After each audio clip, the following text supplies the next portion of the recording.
Alright, hello. I'm gonna be honest with you. My grinds have been geared, okay? And I'll tell you why. So, I had an idea, right, of rating Minecraft skins. Some just random ones I found, some YouTuber ones and stuff. I went and I saved all the images, but they didn't save, and I was like, that's annoying. Went back through, tried to save them again, and they still didn't save. So, I was like, okay, I'll just not do that. And then I went and did an Animal Jam thing because I played that for a bit in 7th grade and I wanted to revisit it, and I did all that. I recorded everything, but here's this. The recording just stopped about like a little bit of the way through. It was gone. That was very annoying. And then I got this game and I started doing it, and then it cut out about 2 minutes in. Also, incredibly annoying. And at first I was like, oh, do I not have any storage? That's not even the case. I have plenty. So I'm just hoping that it doesn't do it again. With that out of the way, I hope it didn't save my progress. I'll be honest, I got a little bit of the way through the story. So my reactions might not be fully, look, I'm already a little bit of the way through. Here, I'll recap quickly. This music is so loud, for me anyways. Okay, so basically, if it doesn't let me restart, let me catch you up.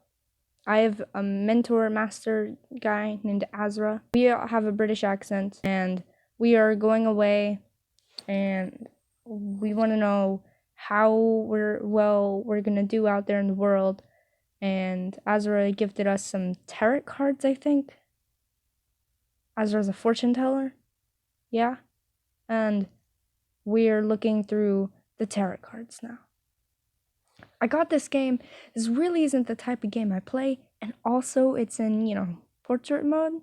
So I was kind of like, but the reason I got it is because, insert screenshot. The fact that it gave me an option to step on, and it made me laugh. So anyways, he's always going on about how powerful and gifted I am. His confidence is heartening, but I don't know where it comes from.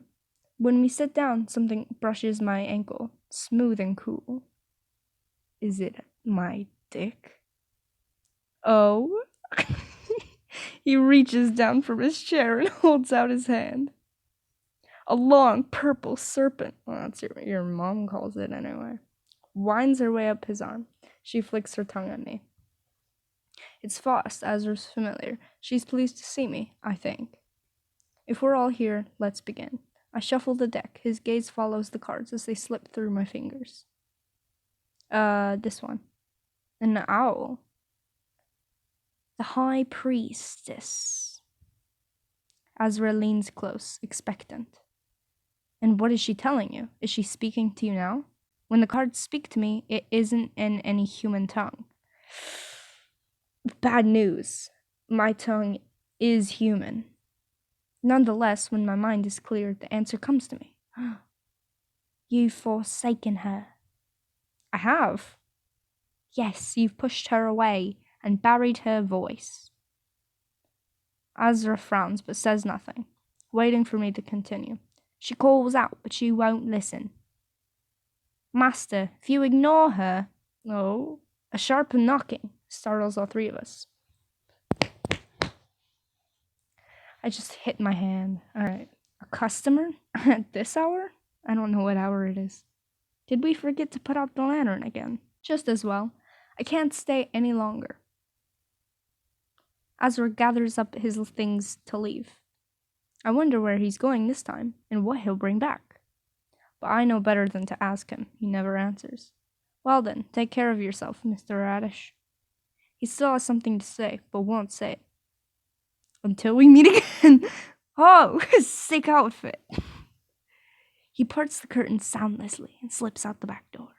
Azra's barely left when the mystery visitor knocks again. Ow! Impatient by the sound of it. Okay. I open the door. The figure steps inside and begins to unwind the shawl from their back.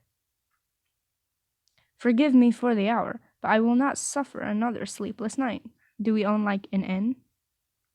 The elegant cloth slips away, revealing the visitor's face. At the sight of her, my heart leaps to my throat. The Countess Nadia, here in my shop, in the dead of night. Please, you must read the cards for me. I should give them all different voices, but I'll try. You've come to the right place. The Countess relaxes ever so slightly, her gaze sweeping over the shop. So I'm told, your reputation precedes you. I'm so sorry. Beggars and nobles alike, the people of this city whisper your name in wonder. Though in my dream you were different. No matter, I come with a proposal. I will. Dream? Proposal? Wait, what about a dream? Yes, an unwelcome ability I have come to possess. My dreams are haunted by visions of a future waiting to unfold. Oh no. But the future I saw, the one that brought me to you, is the one I will not allow to pass. What's this proposal? Are you nervous, perhaps? You needn't be. I require very little of you. Come to the palace, and be my guest for a short while. You will be afforded every luxury, of course. I ask only that you bring your skill as the Arcana. The Arcana? She must be talking about Azra's tarot deck. It's mine now. I will alert the guards to expect you tomorrow. My accent's getting worse and worse. But before that, I want to see these talents of yours for myself. Shall we do a reading? Okay. Under her imperious gaze, I usher her to the humble back room. The Countess seats herself across from me. Her gaze darts around the small space before falling on the cards on the table between us. As I shuffle the deck, she folds her hands before her and closes her eyes. A fox. Who? The magician. She peers down at the card, studying its face. Wait! I, the magician! There was something at the beginning of this, the very beginning of this, that said I, the magician. Am I the magician? How very appropriate. And what does the magician hold for me? My mind is clear. The answer comes to me, easily as ever. You have a plan. One that's important to you. And should I set it in motion? Her eyes pierce me, flashing brilliantly in the lamplight. Yes, now is the time to act. Everything has fallen into place. Say no more. Abruptly, she stands, giving the card one last glance. She throws back the curtains. Damn, curtains, throw it back. Striding it back into the shop proper. Your fortunes are straightforward, much the same as others I've heard. And yet, you are the first to pique my interest. Thanks. Ooh. The Countess crosses to the front door, winding the shawl around her face. Ahem. Oh, okay. I nearly trip over my feet in haste to open the door. The Countess merely looks amused. I will see you tomorrow, then, at the end of the palace. Pleasant dreams. With that, she glides past me and out into the night. For a moment, I'm frozen, staring after her figure long after it has vanished into the mist. What could the Countess of Vesuvia want with me, a mere apprentice? Didn't she already say she wanted my little tarot deck cards or whatever? All that talk of my reputation. Could it be that she mistook me for Azra? I'm still mulling it over when I hear a harsh, muffled voice. Strange hours for a shop to gape. Who said that? My gaze darts around the shop, chasing shadows in the dark. Behind you. Sure enough, when I turn, I see a figure looming against the door. So this is the witch's lair. It's a plague doctor, oh no! Then, who might you be? My heart starts racing as the masked intruder advances. Ah! My eyes dart to the door, assessing my chances. Up, up, up. Not so fast. The masked intruder catches my wrist in a firm grip and pulls me backward. Uh-oh. My back meets their chest. The mask's beak curves ominously over my head. The intruder's voice drops to a low, affected snarl. Tell me where he is and I'll let you go. I throw my head back, knocking the mask away. Ah! I make a break for the back room, the intruder hot on my heels.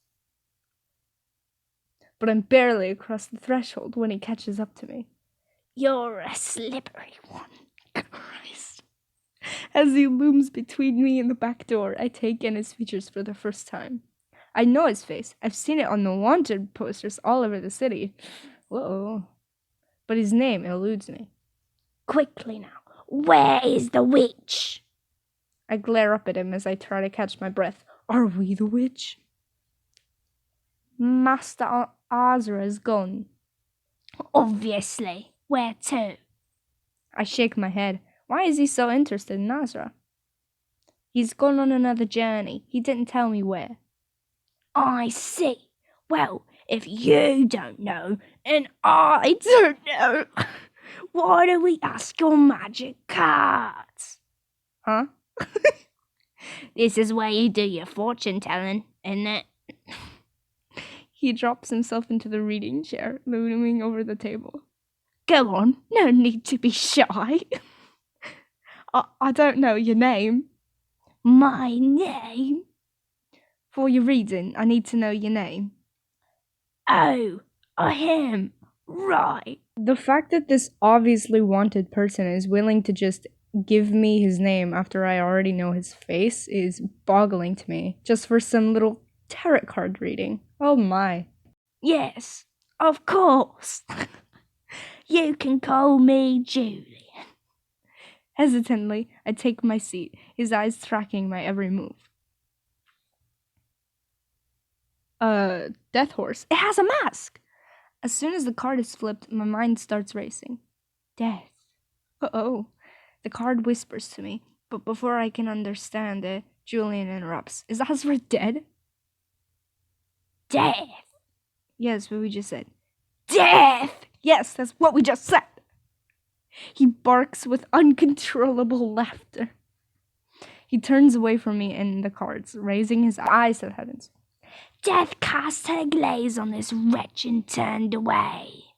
She has no interest in an abomination like me. Not like you, like Azra. That's who we're talking about. He strides out of the back room without a backwards glance. Overcome with confusion, I follow at his heels. Why? Wait, that's not what death means. It's... But Julian heaves a heartfelt sigh, shaking his head. No, my fate's sealed. What a prick. But you've been hospitable. So I'll let you in on a secret. Your witch friend will be back for you. He's taught you his tricks. You may even say that he cares for you. Well, yes, we know this. He lifts his mask from the floor, staring into its glassy red eyes. But when he returns, seek me out for your own sake. Don't let him fool you, shopkeep. I've known him for a lot longer than I've known you, Julian. After giving me a long, hard look, he fixes his mask into place. Well then, the hour's late, and I'm out of time. With a swirl of his great black cape, he throws the door open. It slams shut behind him as he disappears into the early morning fog. The High Priestess. Alright. Oh, it wasn't I, the magician. It was one, the magician. For context, at the beginning, it showed chapter 1, the magician, but I thought it said I, the magician. That's what I referenced back when it was talking about the magician, I, the magician. But here I clarify that no, it was chapter 1, the magician. So yeah, that's what that was. This is to the high priestess. What a great time to end this, I guess, episode of. Oh my god, what's this game called? Insert the game name. Okay, so if you enjoyed this, I'm glad. If you didn't, sorry. I'll try to do some other stuff too. But I'm really bad and slow with editing, so I might not be able to get to much more stuff. While that could still hold true, these videos are a lot easier to edit than all my other ones because they kind of have captions built in since it's a story game. All I really have to edit out is like my just talking mistakes, parts where it's blank. So yeah, maybe I'll do other stuff too. And also, I have no idea what to even do. So, yeah. But, yeah. That's it for now. Bye.